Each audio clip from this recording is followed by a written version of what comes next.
ورحلت خادمة القرآن الكريم دون أن يشعر بها أحد في عالمنا العربي. رحلت مريم بنت إبراهيم إنياس عن دنيانا أول أمس 27 ديسمبر 2020 عن عمر ناهز 90 عاما.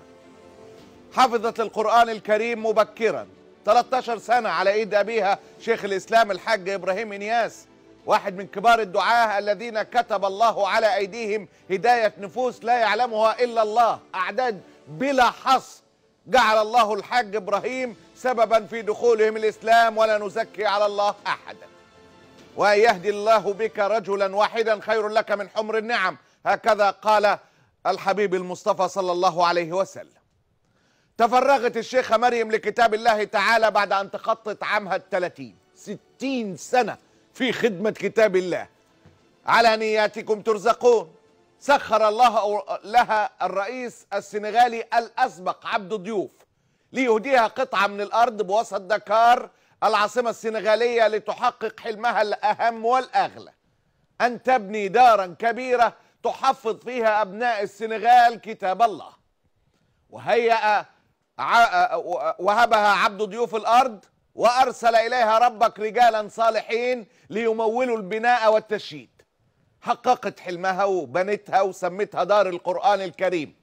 كانت الدار مقصدا لكل من يريد أن يحفظ القرآن أو يتعلم العربية. نحن لا نرد أحدا، هكذا كان شعارهم وما زال. جاء البسطاء والفقراء من كل حدب وصوب يحفظون ويتعلمون، وعندما ينتهي يومهم في التحصيل والعلم كانوا إلى دار بنتها الشيخ مريم في وسط دكار أيضا إليها يأوون.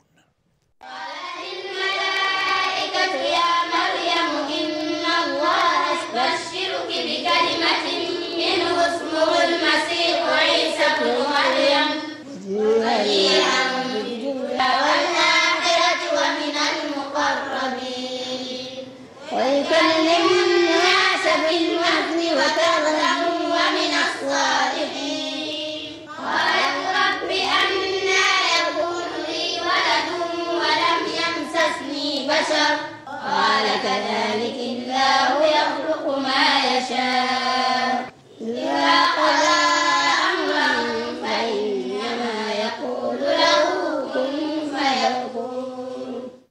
صدق الله العظيم. الرئيس السنغالي الحالي محمد مكي صال قلدها أرفع وسام في السنغال في 2014 وسمتها السنغال أم السنغاليين. لم يتوقف جهد مريم إنياس في نشر الثقافة الإسلامية والعربية في البلاد على تأسيس مدرسة دار القرآن الكريم، بل وضعت اللبنة الأولى لمجمع شيخ الإسلام الحاج إبراهيم إنياس التعليمي في دكار سنة 84. المجمع اللي يعتبر من أهم المؤسسات المحلية لتعليم العلوم الإسلامية والعربية بمنطقة غرب إفريقيا قاطبة. ولم تتوقف الشيخة عند التعليم والتحفيظ. في 1990 استغلت مريم إنياس ما رزقها الله من قبول وحب في نفوس البشر، سخرت ده في استئناف العلاقات الدبلوماسية بين السنغال والسودان بعد انقطاع دام لسنوات، وكانت سببا رئيسا في حل كثير من الصراعات القبلية والطائفية والدولية في منطقة غرب إفريقيا. كانت في أيامها الأخيرة رحمة الله عليها لا تأنس وهي مريضة في سريرها إلا بأبنائها من حفظة القرآن يأتون ليسمعونها ما حفظوه. كانت نائمة مستلقية مريضة وهم يجلسون حولها يرتلون ويرتلون ويرتلون. والله محيط بالكافرين يكاد البرق يخطف أبصارهم كلما أضاء لهم مشوا فيه وإذا أظلم عليهم قاموا ولو شاء الله لذهب بسمعهم وأبصارهم إن الله على كل شيء قدير. يا أيها الناس اعبدوا ربكم الذي خلقكم والذين من قبلكم لعلكم. صدق الله العظيم. رحلت عن عالمنا وعسى الله أن يتقبلها في الفردوس الأعلى ويتقبل عملها خالصا لوجهه. وكم في دنيانا من نجوم في السماء لا يعلمهم أهل الأرض إلا قليل. عسى أن تكون الشيخة مريم إنياس واحدة من هؤلاء، رحمها الله رحمة واسعة، فقد كانت تنتظر الموت ولا تهاب.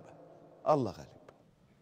ma jàngal ba ma mokkal ko ma tare ko ci kanam mbooloo ci minal baqara ila naas guddi gu jot buñ jullee gee la bàyyi di oote lëj na bi ñu ñëw toog lëj na mooy commission ñu ñëw toog di ma déglu ma tari ñaar fukki xisib ci guddi ci kanam seede guddi gu njëkk gi guddi ñaareel bi ma tari ñaar fukk guddi ñetteel bi ma tari ñaar fukk mu jeex fanweer juróom-benn xisib mooy alxuraan alhamdulilah ñooñu ku leen fekk da ngay sant yàlla danañ la teeru bu baax alhamdulilah doo am looy ragal laa xawfun alayhim wala hum yaxzanun ñooñu ñooy daal alladina amanu wa kaanu yattaqun